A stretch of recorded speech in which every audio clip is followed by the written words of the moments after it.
sa dalawa ang main output natin, pwede tayo mag-output dyan. So kung ang purpose lang naman ay makakonect tayo sa dalawa nating amplifier, pwede din na itong output natin sa kabila, pwede sa isa nating amplifier. Dito naman sa main output natin, pwede din sa pangalawa nating amplifier. Mixer mga idol, no? Mayroon nagtanong dito dahil sa dalawang output ng ating mixer, no? So itong ating mixer na hawak ko, na pinapakita natin sa mga video natin, dalawang output din ito, PL jack at saka RCA jack. So dalawa ang main output nito, pwede natin magamit ito sa ating connection na gagawin. So shoutout pala kay Idol Mike Noguera. So ito mga idol, papakita natin dito ngayon kung paano natin gagamitin itong dalawang main output. So dun sa una natin ginawang video na ginamit natin yung kabilang channel natin para sa mid-high at saka sa ating low. So pwede naman natin gagawin yan.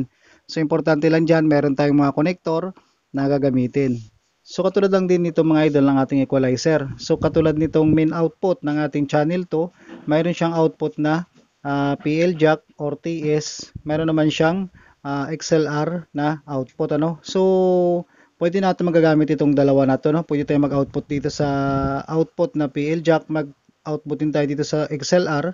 So papunta din natin yan sa isa nating channel ng ating amplifier. So pwede natin sila magsama diyan, no. So ang ginagamit ko kasi dito ay splitter na, no, 6.35 to dual RCA. So pwede naman na single ang gagamitin natin, pero mas magastos kasi idol, ano, pag single lang gagamitin natin. Pareho lang naman output ito.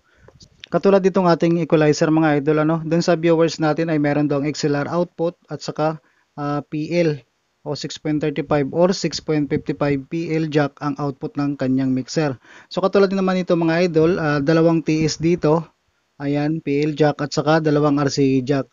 So, pwede natin gagawin yan mga idol, lalo pag ang connection na gagawin natin ay dalawang amplifier ang gagamitin natin, ano.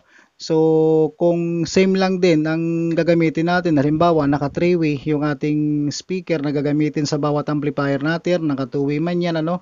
So, wala tayong purpose na paghiwalayin yung ating low at saka mid-high. So, pwede itong record out papunta sa isa nating amplifier. Dito naman, itong main output papunta rin sa isa nating amplifier. So katulad nito mga idol, ano, katulad nito RCA jack, output lang tayo dito. Ayan. Yung pinakadulo ng ating RCA jack, so papunta na ito sa isa nating amplifier. So dito naman sa ating main output na PL jack, mag-output din tayo dito. So PL jack ang gagamitin natin dito. Ayan. Tapos yung pinakadulo nito, pwede naman natin ilagay sa pangalawa nating amplifier, no? Sa video na ginawa natin, gumamit ako ng 6.35 to dual RCA, ano? So magkabilaan, left and right channel. Ito, pag same lang naman yung ating connection, so ang isang main output sa isa nating amplifier, yung isa naman dito sa pangalawa nating amplifiers. So kung ang purpose mo idol ay katulad niyan, ano, halimbawa itong ating RCA jack ay XLR output, tapos itong pinaka main output natin ay PL jack, ano. So kung halimbawa dun sa una nating ginawang video na yung left channel ginawa natin para sa ating mid-high, yung right channel naman ginawa natin sa ating pang-low. So pwede natin to gawin mga idol. Itong left channel at saka yung left channel dito, pagsamahin natin sa isa nating amplifier. So katulad nito, mag-output tayo dito sa ating left channel. So wala tayong gagamitin dyan na splitter, ano. So ito naman, yung left channel dito sa main output, ayan, output lang tayo dyan. So ang dulo nito, ng left channel natin at saka dulo nito, magsasama ito sa isa nating amplifier na gagamitin nating pang mid-high. So ganoon din dito sa right channel. Ayan, right channel din dito. Pwede naman natin yan pag samahin. So mag-output din tayo dito, ayan, sa right channel.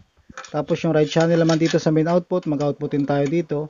So yung right channel dito at saka right channel dito, pagsamahin din natin sa isa nating amplifier na gagamitin natin sa ating pang low. So pwede yan idol, ano. Pwede natin yung ganong connection, lalo pag ang cord na available sa atin ay wala tayong mga splitter. So pwede natin gawin yan. So kung ano ang available na pwede dyan, basta makakonect tayo dito, pagsamahin na lang natin sa isa nating amplifier, magagawa natin yan at magkakaroon ng signal yung ating bawat amplifier niyan.